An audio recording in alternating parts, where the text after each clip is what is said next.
I've decided to reach back, maybe not too far back, but to our Uncanny X-Men, somebody I feel that was looked over and was told to me was not meta. But after playing him several times, I decided, you know what? He made the team. I'm going to pull out Uncommon Juggernaut from Uncanny X-Men, collector's number 030. Hold on. An uncommon. I figured that everyone can get their hands on. Oh, yeah. Most all of you probably already have this guy, if not in duplicate. Or triplicates or quadruplicates, whatever. So, keywords: Brotherhood of Mutants, Brute, and Mystical. So he fits in all your mystical teams as well. Mystical? Oh, yeah. His powers are magical from a demon, not from mutant powers. Well, you read the book, so you would know. I recently read Fear Itself for the Uncanny X-Men, and they go in there. That's when Colossus takes the mantle of Juggernaut by talking with the demon Sidorak. So, just a little story backlog for you there. Check out Fear Itself, the comic books. It's awesome. So he's got Brotherhood team ability, 150 points. He is half of a 300 standard team, but I guarantee you, worth every single penny. Let's cover why. Traded, out of the way. Give Juggernaut a power action to move in a direct path. Using ignores hindering, breaks through blocking, and ignores character bases. After action is resolved, make a close attack targeting all characters he moved through. Hit characters are dealt 3 damage instead of normal damage, and placed into a square that Juggernaut didn't move through, adjacent to their current squares. So he plows you over in a straight line, bumps you 1 square out, deals 3 damage to everybody, breaks through walls, ignores hindering, and the only thing stopping this guy is a building, really. And, only because they don't let us break elevated terrain, which one day, I pray, will happen. That will be a cool game mechanic. Boom! Oh, you're up on that roof. I'm gonna blow it up. Now you take 2 falling. They'll have to make little elevated terrain markers spill over or something like that. That'd awesome. Be interesting. Anyway, next trait: the helmet protects me. Juggernaut begins the game with the helmet attached, and I can't get that off of there. As long as it is attached, Juggernaut can use willpower and can't be targeted by mind control, outwit, or penetrating psychic blast. When the helmet is attached and Juggernaut is hit by a close attack, the attack deals no damage, and Juggernaut and the attacking character each roll a d6, adding their printed damage value to their respective rolls. If your result is lower, remove the helmet.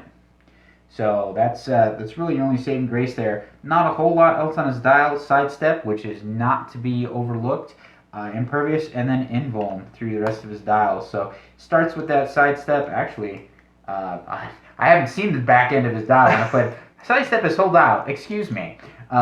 Then he has impervious for 3 clicks, and then invulnerable for the rest of his dials. So really, his strengths are that he can take the pain. Up close, you try and hit him, your attack is going to do no damage, and you're going off against the d6 roll with my +4 trying to outroll me. So I'm rolling a minimum of 5.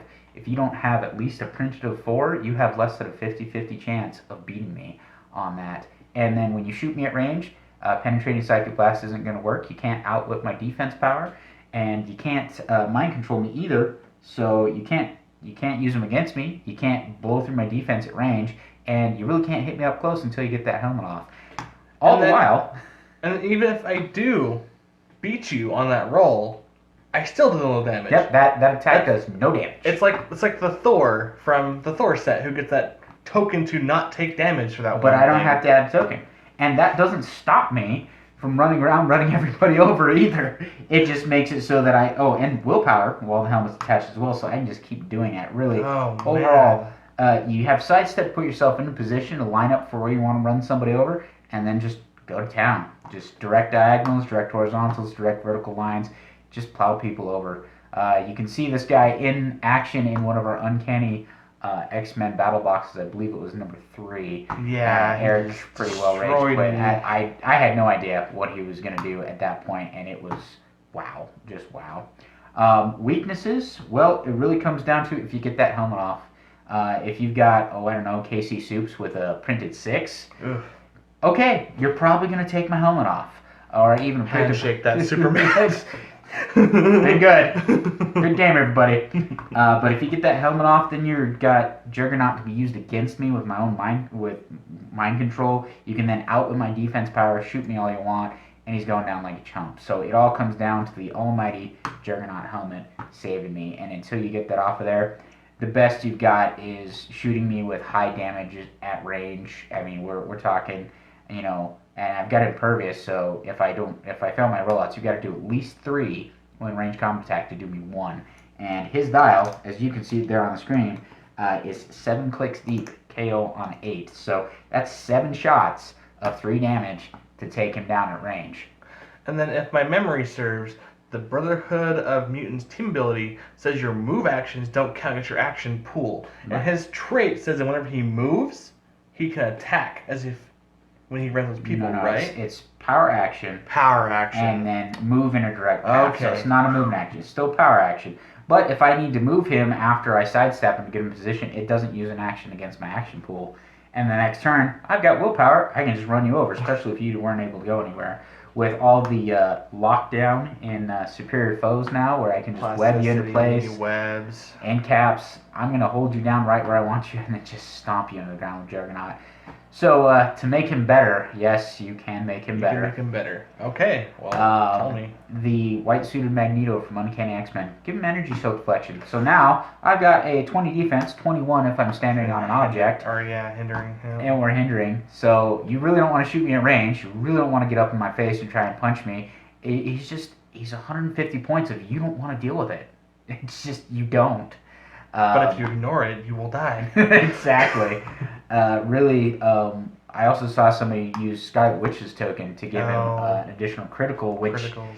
dealing 3 damage instead of normal damage, but a critical on that still increases the damage by 1. Damage dealt by 1. Damage dealt by 1. So he could be stomping people for 4, which is basically his top printed. But you know, throw some TK in there just to advance his positioning with the sidestep. Really, he's a nightmare. So how long is his kill box? 8 squares? 9 squares? 8 squares? Well, let's see. He's got a movement of 7 with a sidestep of 2. Sidestep. Okay. So that's 2 sidestep, and then everybody within 7, within that direct path, he can run over. So when you're placing your characters, guys, make sure they're not in a line behind each other. Give him one target. At all. Just you gotta spread out. He's an energy explosion up close. He is unstoppable. I'm going to go back to our Unstoppable Ball of Joy. I enjoy playing this guy so much. He's on my list of characters I want to play, but I won't because it's just brutal. That's just mean. But that's been our Mikeneto's new recruits for Juggernaut. Hope this information was informative. Please test this guy out. Give him a try. I'm pretty sure he will not disappoint. And tell us your battles in the comments, guys. If you guys have a cool story about him, please let us know. We'd love to see those. Or even a story where he went down face first in the dirt. I mean, somebody ripped off that helmet the first turn, outwitted him, blew him up, and it was over. I mean, we want to hear what's happened with these guys, especially with all the other recruit videos. Please, share that and give people the idea of, I'm labeling these figures basically meta-level play. So if you've got some stories where they just went down like a chump or some weaknesses we haven't covered, please throw them in there. And that'll help everybody out. Let the community know, guys. That's what we're here for. Just help each other out. So, that concludes our episode of New Recruits with Mikeneto. Please make sure to like, comment, and subscribe, and tell us how we're doing. And we'll see you guys in the next review video. Remember, guys, strike first. And strike hard.